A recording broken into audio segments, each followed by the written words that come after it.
Imaginez la scène, Padre Pio, dans le couloir silencieux du couvent. Soudain, il s'arrête net et s'incline profondément. Les frères qui l'accompagnaient sont perplexes. Il n'y a personne. Le couloir est désespérément vide. Mais, pour Padre Pio, il en est autrement. Il venait de croiser l'ange gardien d'un des frères et lui a témoigné le respect dû à un visiteur de marque, un être céleste. Cette scène s'est répétée innombrables fois tout au long de la vie de Padre Pio. Il voyait les anges gardiens avec la même clarté avec laquelle il voyait les personnes de chair et d'os, et ce qu'il a révélé sur ces êtres célestes et sur ce qui se produit quand nous les ignorons pourrait transformer radicalement votre perception de votre propre vie spirituelle. Padre Pio ne se contentait pas de voir les anges. Il conversait avec eux, leur confiait des messages et recevait des informations qu'il aurait été impossible d'obtenir autrement. Sa relation avec le monde angélique était aussi naturelle que sa relation avec le monde humain. Mais ce qui affligeait Padre Pio, c'était de constater combien de personnes vivaient totalement inconscientes de la présence de leurs anges gardiens, combien ignoraient les signes, les avertissements, les inspirations que ces êtres célestes leur envoyaient constamment, et il en voyait les conséquences d'une manière que peu pouvaient comprendre. Dans les prochaines minutes, vous allez découvrir ce que Padre Pio a révélé sur les anges gardiens, comment ils tentent de communiquer avec nous, ce qui arrive quand nous les ignorons, et comment vous pouvez commencer à percevoir la présence de votre ange gardien dès aujourd'hui. Dès son enfance, Padre Pio entretenait une relation privilégiée avec les anges. Il racontait que, petit garçon, il pensait que tout le monde voyait les anges, comme lui. Il jouait avec son ange gardien, comme avec n'importe quel ami. Ils discutaient, riaient ensemble, et l'ange le protégeait des bêtises dangereuses que tout enfant cherche à faire. C'est en grandissant que Padre Pio a compris que cette expérience n'était pas partagée par tous, que la plupart des gens ne voyaient pas leurs anges, qu'ils vivaient aux côtés de ces êtres célestes sans jamais les remarquer. Et cela l'attristait profondément. Devenu prêtre, Padre Pio a fait des anges gardiens un thème central de son apostolat. Il les évoquait constamment dans ses enseignements, encourageait les gens à développer cette relation et utilisait son propre don pour aider les autres à comprendre ce que leurs anges tentaient de leur dire. Une pratique singulière était courante à San Giovanni Rotondo. Lorsque quelqu'un ne pouvait pas se déplacer, Padre Pio conseillait d'envoyer son ange gardien. « Envoyez-moi votre ange me rendre visite », disait-il. Et il recevait ces visites angéliques, comme il accueillait les pèlerins en chair et en os. Il savait qui avait envoyé l'ange et quelle était la requête, sans que personne n'ait à le lui dire. Padre Pio avait une phrase qu'il répétait souvent à ses enfants spirituels. « Si vous saviez combien de fois votre ange gardien vous a sauvé la vie, vous pleureriez de gratitude. » Cette affirmation n'était pas une simple figure de style. Elle était littérale. Padre Pio voyait, de ses yeux mystiques, les interventions constantes des anges gardiens dans la vie des gens. Accidents évités de justesse, décisions désastreuses empêchées par des inspirations soudaines, rencontres dangereuses évitées par des circonstances apparemment fortuites. Un homme venait régulièrement à San Giovanni Rotondo. C'était un commerçant qui voyageait fréquemment. Un jour, avant un voyage d'affaires, il alla se confesser à Padre Pio. À la fin de la confession, Padre Pio lui dit une chose étrange. « Remerciez votre ange gardien. À votre retour, il va avoir beaucoup de travail pendant ce voyage. » L'homme ne comprit pas, mais retint les paroles. Pendant le voyage, il vécut 3 situations où il échappa de justesse à des accidents graves. Une fois, il ressentit une envie inexplicable de changer de fil sur la route, quelques secondes avant qu'un camion ne perde le contrôle, exactement à l'endroit où il se trouvait. Une autre fois, il manqua un train qui dérailla plus tard, et la troisième fois, un rendez-vous annulé à la dernière minute, l'empêcha d'être dans un immeuble qui fut victime d'un incendie. De retour à San Giovanni Rotondo, il raconta tout à Padre Pio. Le saint sourit et dit « J'ai vu votre ange à l'œuvre. Il était épuisé, mais heureux. Vous êtes vivant, grâce à lui. » L'homme demanda pourquoi il n'avait jamais perçu ses interventions auparavant. Padre Pio répondit par une question qui le marqua à jamais. « Combien de fois avez-vous remercié votre ange gardien ces dernières années ?» L'homme admit qu'il ne l'avait jamais fait. Il n'avait même pas pensé à son ange gardien depuis son enfance. Padre Pio expliqua alors quelque chose qui allait changer la vie de cet homme. Les anges gardiens, dit-il, travaillent. Que nous soyons reconnaissants ou non, ils nous protègent parce que c'est la mission que Dieu leur a confiée. Mais quand nous les ignorons complètement, quand nous ne les reconnaissons jamais, quand nous vivons comme s'ils n'existaient pas, alors quelque chose se produit. Ce n'est pas qu'ils cessent de nous protéger, mais la communication devient plus difficile. C'est comme essayer de parler à quelqu'un qui porte un casque audio en permanence. Le message est envoyé, mais il n'est pas reçu. Padre Pio constatait cela constamment. Des personnes qui recevaient des inspirations de leurs anges gardiens et les rejetaient comme de simples pensées aléatoires. Des personnes qui ressentaient des avertissements intérieurs et les ignoraient comme une anxiété sans fondement. Des personnes qui faisaient des rêves significatifs et les oubliaient au réveil. Et il en voyait les conséquences. Décisions erronées qui auraient pu être évitées, relations destructrices que les anges avaient tenté d'empêcher, chemins dangereux qui furent empruntés, malgré tous les signaux. Padre Pio racontait l'histoire d'une jeune femme venue au confessionnal, le cœur brisé. Elle venait de mettre fin à une relation abusive qui avait duré des années. Elle avait beaucoup souffert, perdu du temps, de la santé, de l'estime de soi. Et maintenant, elle demandait pourquoi Dieu a-t-il permis cela. Padre Pio, grâce à sa vision mystique, vit quelque chose qu'elle ne pouvait pas voir. Il vit tous les signaux que son ange gardien lui avait envoyés avant que la relation ne commence. La sensation de malaise lors de la première rencontre qu'elle avait ignorée, les rêves d'avertissement qu'elle avait rejetés comme de l'anxiété, les paroles d'amis qui avaient tenté de la mettre en garde, les coïncidences étranges qui semblaient l'éloigner de cet homme. L'ange avait luché, il avait fait tout ce qu'il pouvait, mais elle était déterminée, elle était amoureuse et avait ignoré chaque signal. Padre Pio ne lui dit pas cela pour la culpabiliser. Il le dit pour qu'elle comprenne qu'elle n'était pas seule, qu'elle avait de l'aide à sa disposition et que, dorénavant, elle pourrait apprendre à mieux écouter. Cette jeune femme quitta le confessionnal avec une nouvelle perspective. Elle commença à prêter attention aux signaux et des années plus tard, quand elle rencontra l'homme de sa vie, elle reconnut les signes de confirmation que son ange lui envoya. Cette fois, la paix qu'elle ressentit n'était pas un aveuglement émotionnel. C'était une confirmation céleste. Soyez attentifs, car je vais maintenant vous révéler comment Padre Pio décrivait la façon dont les anges gardiens tentent de communiquer avec nous. Padre Pio expliquait que les anges gardiens ont plusieurs façons de communiquer. Mais la plupart des gens ne reconnaissent que les plus dramatiques et ignorent les plus subtiles. La première forme, c'est à travers des pensées soudaines.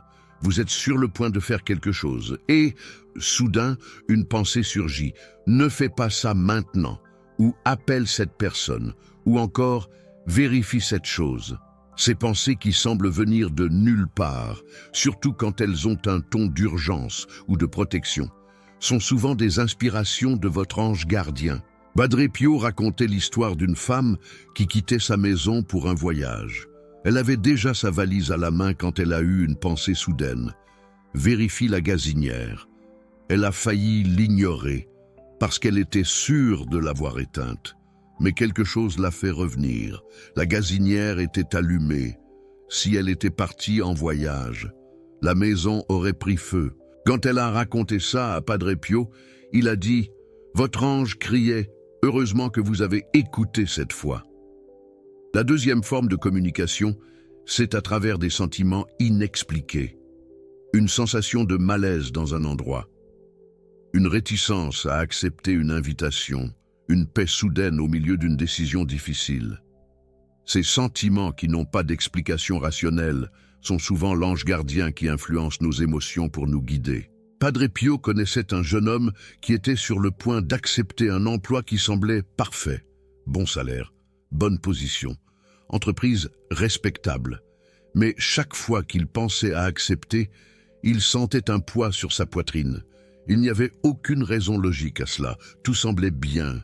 Il a consulté Padre Pio, qui lui a dit de faire attention à ce sentiment.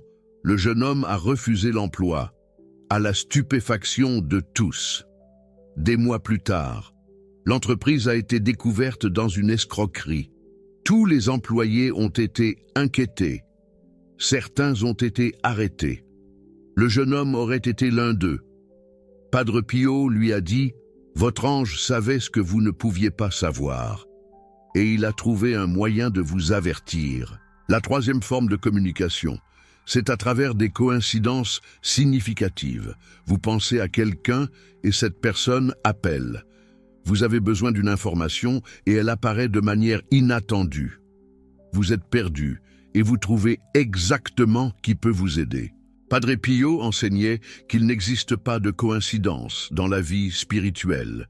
Ce que nous appelons coïncidence, c'est souvent l'orchestration invisible des anges gardiens, organisant des rencontres, des informations et des opportunités. Il y avait une pèlerine à San Giovanni Rotondo qui était en profonde crise financière. Elle n'en avait parlé à personne. Elle priait silencieusement dans l'église quand un étranger s'est approché et, sans explication, lui a remis une enveloppe. À l'intérieur, exactement la somme dont elle avait besoin pour résoudre sa situation. Quand elle a raconté ça à Padre Pio, il a expliqué « Votre ange gardien a parlé avec l'ange gardien de cet homme. Les deux ont organisé la rencontre. Vous n'étiez pas seul dans vos prières. » La quatrième forme de communication, c'est à travers les rêves. Padre Pio accordait une grande importance à certains rêves, surtout ceux qui avaient une qualité différente, une clarté et une intensité qui les distinguaient des rêves ordinaires. Il racontait que les anges gardiens utilisent souvent le moment du sommeil pour transmettre des messages, parce que c'est quand l'esprit rationnel est silencieux et que l'âme est plus réceptive. Rêve avec des avertissements, rêve avec des orientations, rêve avec des personnes décédées apportant des messages, tout cela. Padre Pio le voyait comme une possible communication angélique. Mais il avertissait aussi, tous les rêves ne viennent pas de l'ange, il faut du discernement. Les rêves angéliques apportent généralement la paix, même quand ils apportent des avertissements. Ils laissent une impression durable, et ils pointent généralement vers quelque chose de concret qui doit être fait ou évité. La cinquième forme de communication est la plus directe et la plus rare, la perception sensible de la présence de l'ange. Certaines personnes, dans des moments de grand danger ou de grande grâce, sentent physiquement la présence de leur ange gardien. Une sensation de ne pas être seul, une chaleur ou une lumière inexpliquée, une voix intérieure qui est clairement différente de ses propres pensées. Padre Pio expérimentait cela constamment. Mais il disait que n'importe qui peut avoir cette expérience, surtout dans des moments de crise.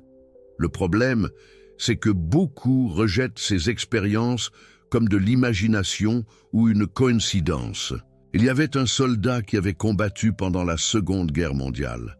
Il est venu voir Padre Pio des années après le conflit, encore perturbé par quelque chose qui s'était passé au combat. Il était dans une tranchée quand il a clairement entendu une voix qui disait « Sors maintenant !» Ce n'était aucun de ses camarades. C'était une voix qui semblait venir de l'intérieur de sa tête. mais elle était différente de ses propres pensées. Il a obéi par instinct. Il est sorti de la tranchée et a couru vers une autre position. Quelques secondes plus tard, une bombe a frappé exactement où il était. Tous ses camarades sont morts. Il a été le seul survivant de ce peloton. Pendant des années, il s'est demandé s'il avait imaginé la voix, si c'était une sorte d'instinct animal, si c'était une coïncidence. Padre Pio a écouté son histoire et a dit avec une certitude absolue, « C'était votre ange gardien. Il a crié parce que vous deviez écouter et vous avez écouté. » Le soldat a pleuré. Des années de culpabilité d'avoir survécu se sont dissolues à ce moment-là. Il n'avait pas été sauvé par accident. Il avait été sauvé par intervention divine. Et ses camarades qui sont morts. Padre Pio a expliqué, avaient aussi leurs anges. Le destin éternel de chacun d'eux a été déterminé par leurs propres âmes, pas par le hasard de la guerre. Cette perspective sur la vie et la mort a transformé cet homme. Il a commencé à vivre, non pas comme un survivant chanceux, mais comme quelqu'un qui avait reçu une deuxième chance pour une raison. Et voici ce que Padre Pio révélait sur ce qui se passe quand nous ignorons systématiquement ces communications. Les anges gardiens, il expliquait, n'abandonnent pas, ils continuent d'essayer. Mais quand nous sommes constamment sourds aux formes subtiles de communication, ils doivent parfois utiliser des formes plus drastiques. Et ces formes plus drastiques ne sont pas toujours agréables. Padre Pio racontait l'histoire d'un homme qui ignorait toutes les inspirations de son ange gardien. Il avait une vie de péché qu'il ne voulait pas abandonner. Son ange essayait de toutes les façons. Pensées, sentiments, coïncidences, rêves. Rien ne fonctionnait. L'homme était déterminé à continuer son chemin. Alors est venue la maladie. Une maladie grave qui l'a cloué au lit pendant des mois. Et pendant cette période d'immobilité forcée, sans les distractions habituelles, il a finalement écouté. Il s'est finalement converti. Il a finalement changé de vie. Quand il est venu voir Padre Pio, des années plus tard, il a demandé si la maladie avait été une punition. Padre Pio a dit, « Ce n'était pas une punition. C'était votre ange gardien qui utilisait le dernier recours disponible. Il vous a préféré malade et sauvé que sain et perdu. » Cette révélation était perturbante pour beaucoup. L'idée que certaines maladies, certains accidents, certains échecs peuvent être des interventions angéliques pour nous détourner de chemins pires. Padre Pio ne disait pas que toute maladie était cela, mais il disait que certaines l'étaient et que nous devrions examiner nos épreuves avec des yeux spirituels, en nous demandant ce que Dieu et notre ange essaient de nous dire. Padre Pio révélait aussi quelque chose d'encore plus profond sur la relation entre nous et nos anges gardiens. Il disait que l'ange gardien nous connaît mieux que nous-mêmes. Il est avec nous depuis le moment de la conception. Il connaît chaque pensée que nous avons eue, chaque émotion que nous avons ressentie, chaque décision que nous avons prise, et plus encore. L'ange gardien sait quel est le plan de Dieu pour notre vie. Il connaît notre destin éternel. Si nous coopérons avec la grâce, et il travaille sans relâche pour nous aider à réaliser ce destin. Quand nous ignorons l'ange gardien, nous ignorons le seul être au-delà de Dieu, qui connaît parfaitement le chemin que nous devons suivre. C'est comme avoir un GPS parfait et insister pour se perdre. Padre Pio faisait une comparaison qui aidait les gens à comprendre l'importance de cette relation. Imaginez, disait-il, que vous êtes dans une pièce sombre, entourée d'obstacles dangereux. Vous ne pouvez rien voir, mais il y a quelqu'un à vos côtés qui voit parfaitement dans le noir. Cette personne essaie de vous guider en vous chuchotant des directions. Va vers la gauche. Attention à la marche. Arrête-toi maintenant. Si vous ignorez cette voie et insistez pour marcher seul dans le noir, vous allez vous blesser, non pas parce que la personne a arrêté d'aider, mais parce que vous avez refusé l'aide. C'est notre situation dans ce monde. Padre Pio expliquait, nous sommes dans une pièce sombre appelée vie terrestre. Nous ne réussissons pas à voir les dangers spirituels qui nous entourent. Nous ne réussissons pas à voir le chemin qui mène au salut. Mais nous avons un guide qui voit tout Et ce guide ne cesse pas d'essayer de nous aider, même quand nous l'ignorons répétitivement. La différence, c'est que contrairement à une personne humaine qui pourrait abandonner, l'ange gardien n'abandonne jamais. Sa patience est surhumaine, sa dédicace est éternelle. Il continuera d'essayer jusqu'à la dernière seconde de notre vie terrestre. Padre Pio avait une dévotion spéciale à son propre ange gardien, qu'il appelait le compagnon de mon enfance. Ils conversaient comme des amis.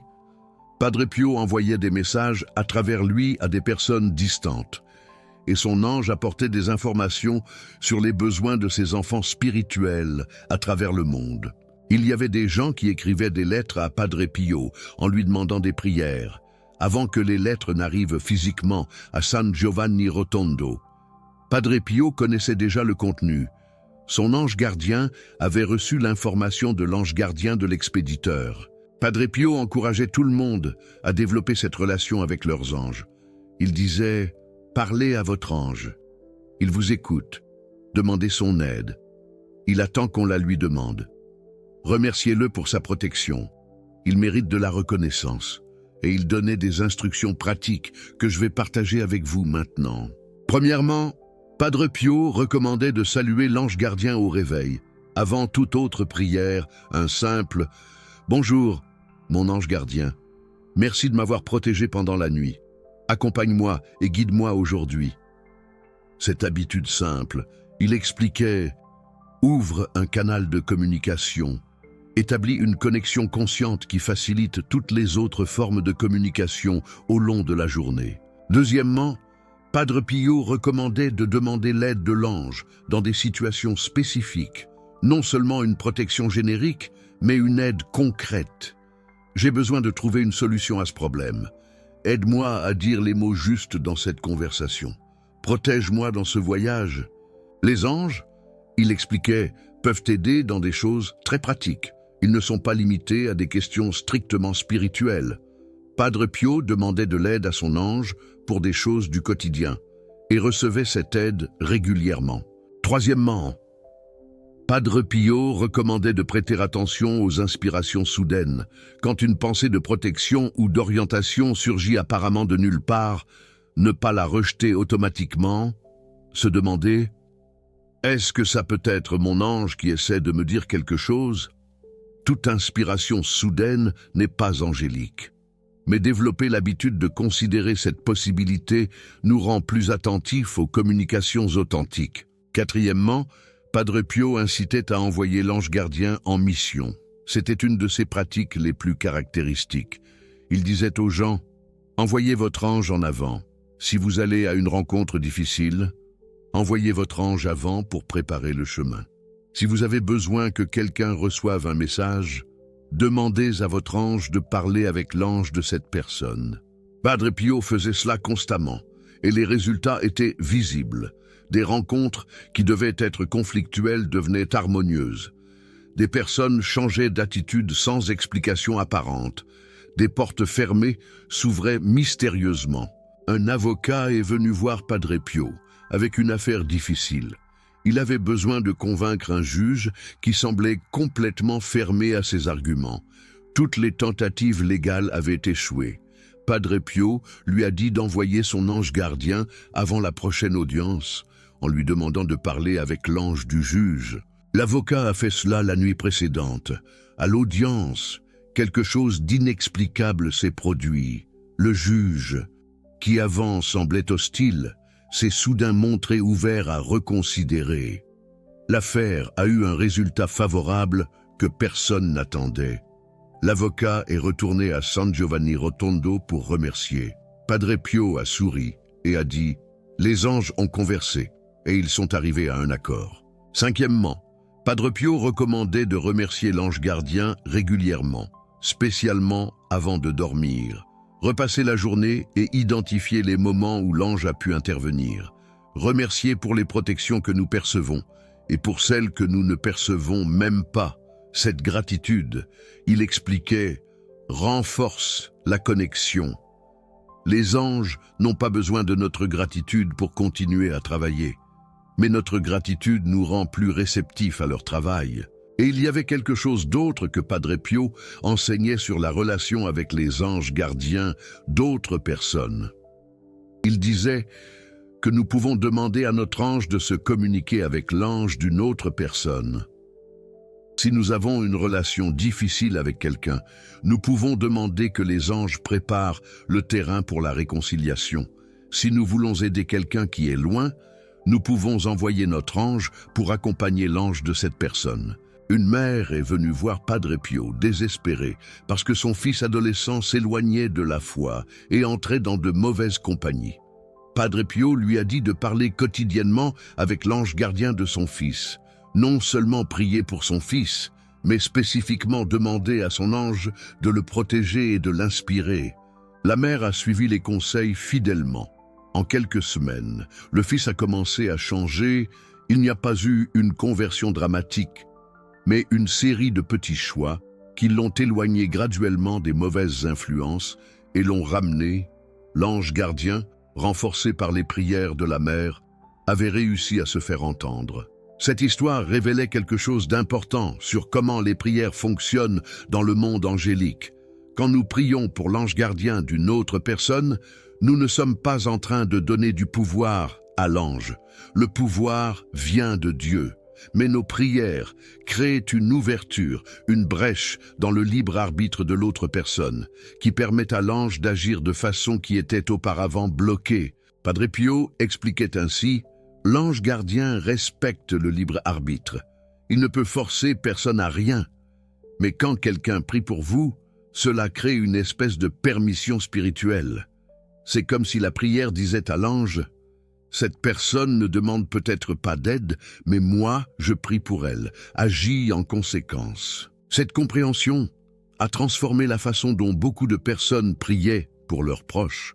Au lieu de simplement demander à Dieu de les convertir, elles ont commencé à demander spécifiquement que les anges gardiens de ceux qu'elles aimaient soient fortifiés et capables d'agir. Une grand-mère, nommée Yvette, est venue voir Padre Pio, très inquiète pour son petit-fils, prénommé Antoine, qui avait complètement abandonné la foi.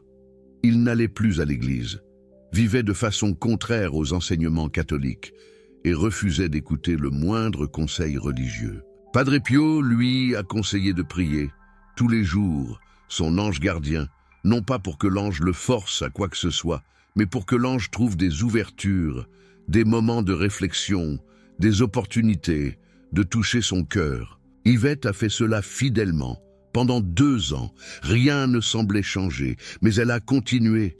Et puis, un jour, Antoine est apparu à sa porte, en larmes, la suppliant de parler de Dieu. Quelque chose s'était passé.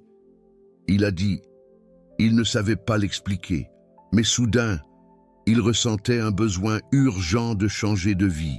Padre Pio, quand il a appris la nouvelle, a dit à Yvette: « Votre ange a parlé avec le sien pendant 2 ans, et finalement, ils ont trouvé une brèche. Vos prières n'ont pas été vaines, pas une seule. » Padre Pio révélait aussi quelque chose sur la hiérarchie des anges et comment cela affecte leur capacité.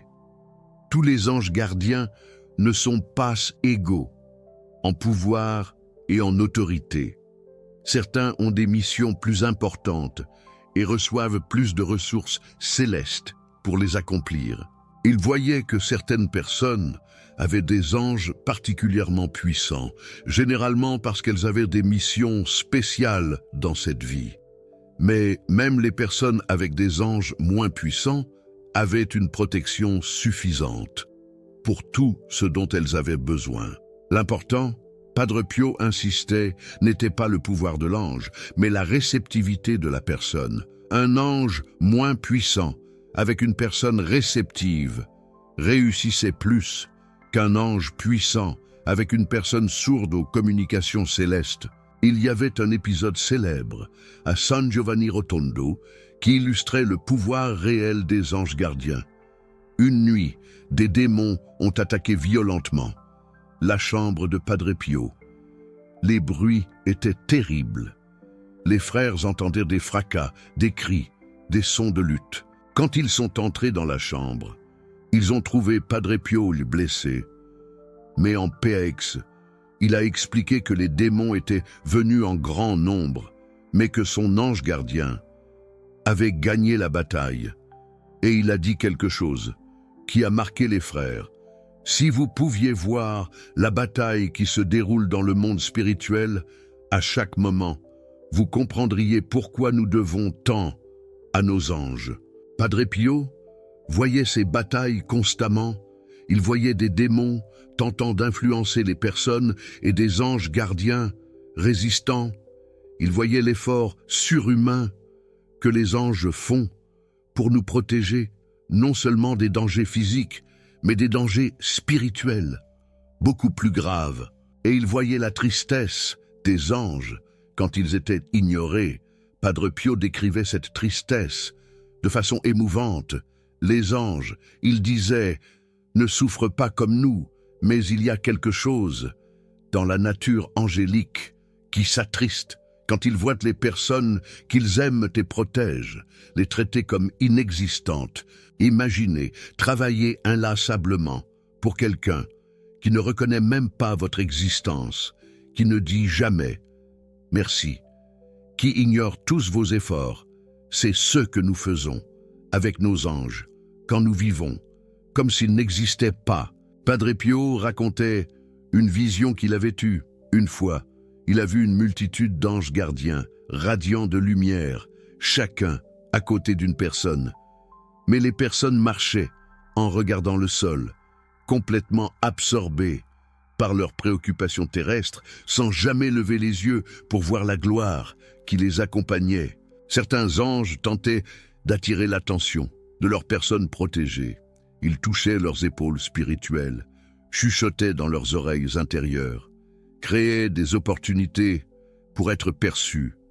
Mais la plupart des personnes continuaient à être sourdes et aveugles. Padre Pio a pleuré en décrivant cette vision.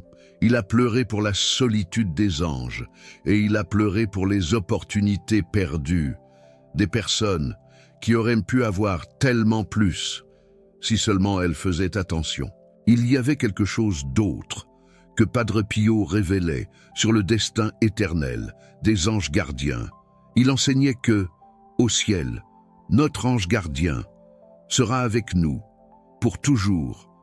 La mission temporaire de nous protéger sur terre se transformera en une compagnie éternelle de joie. Tout le travail que l'ange a fait pour nous sera célébré. Toute la protection, toute l'orientation, tout l'effort sera vu avec clarté. Et à ce moment-là, Padre Pio disait, nous comprendrons finalement tout. Nous verrons chaque intervention que l'ange a faite, chaque accident évité, chaque décision inspirée, chaque péché duquel nous avons été protégés. Et nous pleurerons de gratitude en voyant combien nous devons à cet être qui a travaillé silencieusement pour nous durant toute notre vie terrestre. Par contre, Padre Pio avertissait, ceux qui se perdent éternellement n'auront pas la compagnie de leurs anges. L'ange gardien d'une âme damnée souffre d'une certaine façon, d'une tristesse qui dure pour toujours. Ce n'est pas une souffrance comme la nôtre, mais c'est quelque chose dans la nature angélique qui s'attriste de la perte de cette âme qu'il a aimée et protégée. Cet enseignement touchait profondément les personnes, l'idée que leur ange gardien se soucie tant que leur salut ou leur damnation affecte un être céleste de façon permanente, créait une nouvelle motivation pour bien vivre, non seulement pour son propre bien, mais aussi pour l'ange qui travaille tant pour nous. Padre Pio encourageait les personnes à penser à cela quand elles affrontaient des tentations.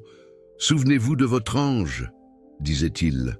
« Souvenez-vous qu'il se bat pour vous en ce moment. Ne le décevez pas. Vous venez d'apprendre des vérités profondes sur les anges gardiens que Padre Pio a révélées tout au long de son ministère. Des vérités qui peuvent transformer votre vie spirituelle, si vous le permettez. Chaque vidéo, comme celle-ci, exige des recherches, dans les récits des confrères de Padre Pio, dans les lettres qu'il a écrites, dans les témoignages de ceux qui l'ont connu. C'est un travail de mettre en lumière des pratiques spirituelles qui peuvent vous reconnecter avec la protection céleste qui est déjà vôtre. Si ces vérités sur les anges gardiens ont touché votre cœur, le Super Thanks, juste en dessous, est une façon pour vous de participer à cette mission. Ce n'est pas seulement un soutien financier, c'est vous qui dites que ces vérités doivent arriver à plus de personnes, que plus de catholiques doivent redécouvrir leurs anges gardiens. Quand vous cliquez sur ce cœur doré, vous devenez un instrument pour porter ce message à plus d'âmes. Maintenant, laissez-moi partager ce que vous pouvez faire aujourd'hui pour vous reconnecter avec votre ange gardien. Premièrement, faites une pause maintenant et reconnaissez sa présence. Dites dans votre cœur ou à voix haute, « Mon ange gardien, je sais que vous êtes ici. Je sais que tu veilles sur moi. Merci pour tout ce que tu as fait pour moi, surtout ce dont je n'ai jamais eu conscience. » Deuxièmement, demande pardon pour ton ignorance. Si tu as passé des années, voire des décennies, sans penser à ton ange, reconnais-le. Dis, « Pardonne-moi de t'avoir ignoré. Pardonne-moi de ne pas avoir prêté attention à tes signes. Je veux changer cela à partir de maintenant. » Troisièmement, prends un engagement quotidien. Choisis un moment fixe pour parler avec ton ange gardien. Ça peut être au réveil, avant de dormir, ou les deux. Et respecte cet engagement comme tu respecterais un rendez-vous avec une personne importante. Quatrièmement, commence à prêter attention. Quand tu as une pensée soudaine de protection ou d'orientation, arrête-toi et considère-la. Quand tu ressens une réticence inexplicable ou une paix inattendue, sois attentif. Quand des coïncidences significatives se produisent, remercie. Cinquièmement, envoie ton ange en mission. Si une situation difficile approche, envoie ton ange en avant-garde. Si tu veux aider quelqu'un à distance, demande à ton ange de travailler avec l'ange de cette personne. Fais de ton ange un partenaire actif dans ta vie. Et sixièmement, récite la prière traditionnelle à l'ange gardien, celle que nous avons apprise dans notre enfance et que beaucoup ont oubliée. Ange de Dieu, qui est mon gardien et à qui j'ai été confié par la bonté divine. Éclaire-moi, garde-moi, dirige-moi et gouverne-moi. Amen. Récite-la avec conscience, pas comme une formule vide. Padre Pio promettait que celui qui développait une relation véritable avec son ange gardien verrait une différence. Pas nécessairement des visions ou des voix, mais une protection plus perceptible, une orientation plus claire, une paix qui vient de savoir que nous ne sommes pas seuls. Parce que tu n'es pas seul, tu ne l'as jamais été. Depuis le moment où tu as été conçu, un être de lumière et de pouvoir a été désigné pour prendre soin de toi. Et il est là, maintenant, attendant d'être reconnu. Maintenant, j'ai besoin de vous entendre. L'équipe qui parle à son ange gardien contre l'équipe qui ne se souvenait même plus en avoir un. Quelle équipe êtes-vous? Si vous avez déjà l'habitude de communiquer avec votre ange, racontez comment c'est, racontez les signes que vous percevez, racontez les protections que vous avez déjà reconnues. Et si vous allez commencer à prêter attention à partir de maintenant, racontez aussi, racontez quel sera votre premier pas, racontez ce que vous allez dire à votre ange aujourd'hui. Votre engagement public peut être exactement l'encouragement dont vous avez besoin pour vraiment le faire. Padre Pio disait que l'ange gardien est l'ami le plus fidèle que nous ayons dans cette vie. Il est avec nous à chaque instant, il nous défend dans chaque bataille, il nous guide dans chaque décision. Non pas parce que nous en sommes dignes, mais parce que Dieu, dans son infinie miséricorde, a voulu que nous ne soyons jamais seuls. Honore ce cadeau, reconnais ce compagnon céleste, et permets-lui de faire pour toi tout ce qu'il attend de faire. Prie, espère, et ne t'inquiète pas, l'inquiétude est inutile. Dieu est miséricordieux et écoutera ta prière. Que Saint Padre Pio intercède pour vous, que votre ange gardien renforce votre protection. et que vous n'ignoriez plus jamais les signes de celui qui a été désigné par Dieu lui-même pour prendre soin de vous. Que la grâce de Dieu soit avec vous. Amen.